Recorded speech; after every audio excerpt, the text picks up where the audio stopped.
everyone, how's it going? This is David Horowitz, CEO and co-founder of Retrium. Hope everyone's having a wonderful day. Today I'm here to talk to you about the importance of retrospectives and why it is just so critical that you as an Agile team run them and run them well. So when someone comes to you and asks you, what does Agile mean anyway? You know, a lot of people say, oh, it's a buzzword, it's hard to kind of define, but to me that's not true. To me, Agile is defined quite simply. It's just two words. What is Agile? It's continuous improvement. Two words, continuous improvement. That's it. Now, I think a lot of us get that intuitively when it comes to product, right? So if we're using Scrum as our Agile methodology, we use the sprint review as an opportunity to get feedback on the product increment, the small product increment that we're building, and when we make it better over time. And so continuous improvement is just default. It's built into Agile as a mechanism for product development. But continuous improvement isn't limited just to product, and this is where a lot of Agile teams go off track. So if you're just doing product improvement, you're forgetting about the other half of what you do on a day-to-day basis, which is your process, right? So let's imagine a situation in which your team is just focused on product improvement and is forgetting entirely about improving process. What happens? Productivity, it looks like this. All of the impediments that you're facing never get solved.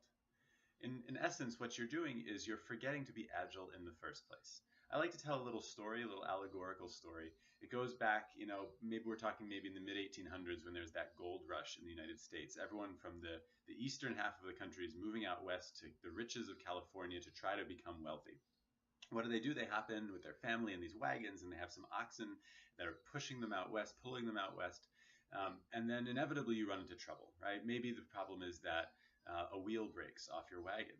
So you have two options, just two, right? Number one is you could get out and you could try to fix the wheel.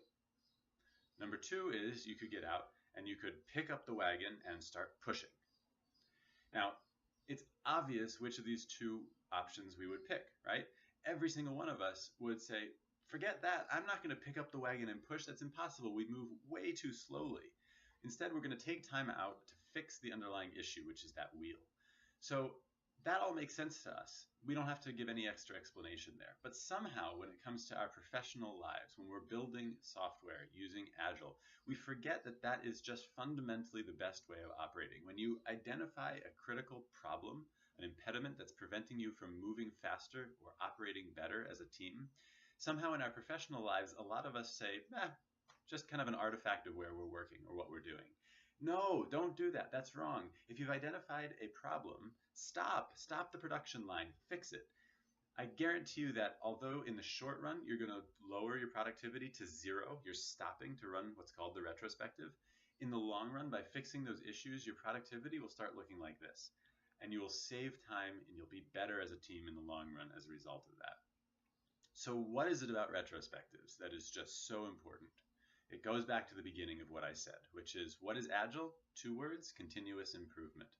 So we use Agile to make the product better by continuously improving, but we also use Agile to make the process better by continuously improving.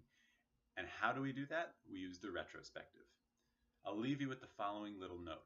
If you are saying that you're an Agile team, and you're not running retrospectives, or you're not running them well, and you don't see the continuous improvement that the retrospective can help drive for you, you are not Agile in the first place. Agility requires you to get better over time, product and process, dual streams, both at the same time. Again, I'm David Horowitz, co-founder of Retrium. We make software to help you run your retrospectives better, especially if you are a distributed team and you don't have access to sticky notes, flip charts, and markers. Check us out. Or ping me at david@retrium.com. I'll get back to you as fast as I can. That's it for today. I'll be back on in a few days with more tips all about retrospectives. See you guys.